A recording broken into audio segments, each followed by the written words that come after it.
Hello, I'm Richard Walker, and this is the first of a series of videos looking at why, when we seem to be able to do some things really well, we screw up so badly at other stuff. And unfortunately, it seems to be some pretty important stuff that is getting screwed up, like the massive amount of environmental destruction that we seem determined to do, the unbelievable level of inequality among us, the chaotic economic system that we have created and allowed to ricochet from boom to bust. Massive levels of unemployment, especially among the young. We can't even provide good healthcare for everyone. Education, even when it is available, it seems to be mostly about spreadsheets and red and green verdicts on their young lives. And even a really basic need, a place to live, well designed, comfortable, sustainable and secure. And by secure, I mean it belongs to you. Nobody can evict you. We can't even make that basic provision for everyone. And then there's war, endless war. It's probably our most successful endeavour. Now, of course, if you believe that massive inequality, environmental destruction and war make life more interesting, or alternatively, that they are boring subjects to think about, then obviously these videos will be of no interest to you. I should stop watching now. For those who are interested in the issues I've mentioned, I want to point out the common factor, the main player in all of those problem areas, and that's our financial system. Money.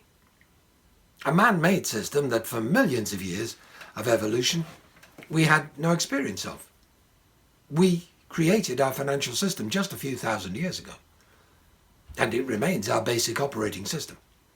It is fundamental to every major decision, everything that we do, and yet most of us don't understand how it works. Think about that for a moment. Something as important as money, finance, and the majority of people don't understand how it works. That might just explain why the major problems that we are facing never seem to get solved. And I'm not being particularly original in pointing that fact out. 200 years ago, the second president of the United States, John Adams, said, "All the perplexities, confusion, and distresses in America arise not from defects in the Constitution or Confederation, nor from want of honor or virtue, as much as from downright ignorance of the nature of coin, credit, and circulation." That's got to be right. Our major problems aren't caused because we don't know how to organize sensible government, or because we are greedy or selfish or lazy or just plain foolish, which sure, sometimes we can all be those things. But as John Adams said, they aren't the cause of our major problems. No, our problems occur because we have little understanding of how our money system impacts everything we do. So these videos are going to examine more than a dozen books written recently about our financial system, about money.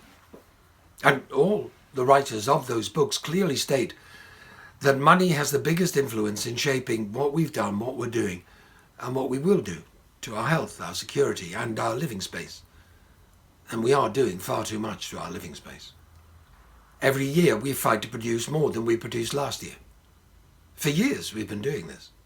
Our productive capacity is now enormous.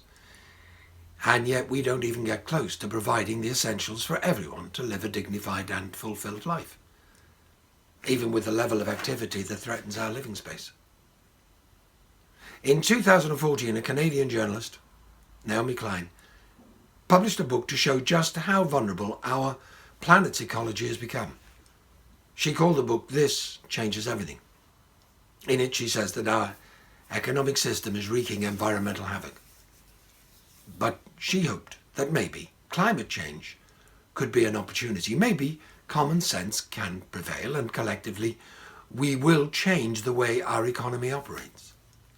Just maybe, Naomi Klein hopes, climate change will change everything. At the moment, though, it isn't. Or at least not enough to make a difference. Our professor at the University of California in Los Angeles, Jared Diamond, He wrote a book which he called Collapse: How Societies Choose to Fail or Succeed. And the word choose is important, because he says it was a choice that societies were able to make. And those societies that failed did so because when the old ways of doing things became life-threatening, they chose not to change those old ways. Today, Jared Diamond says we are the cause of our environmental problems. We are the ones in control of them, and we can choose or not choose to stop causing them and start solving them. He says we don't need new technologies.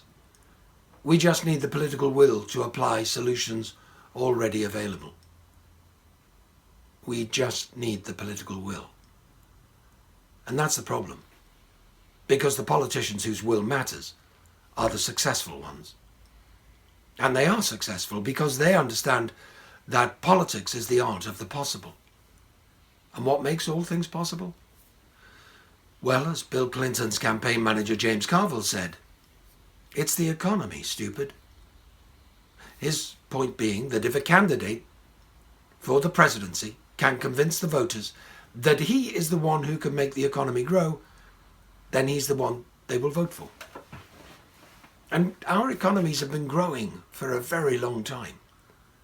But we all know that despite the effort and sacrifice that has been made to ensure the well-being of the economy, poverty flourishes, the environment suffers, and we are forced to endure painful and recurring financial crises. This affects all of us. It would be good to spend a little time examining our operating system. And that's what these videos are about. I'm going to examine what our experts say. I'm going to dig into our conventional wisdom to explain just why we are choosing to fail, why we cannot find the political will to build healthy communities, and so find just what it really is that needs to change. I hope that you'll watch video number 2. Thank you for watching this one.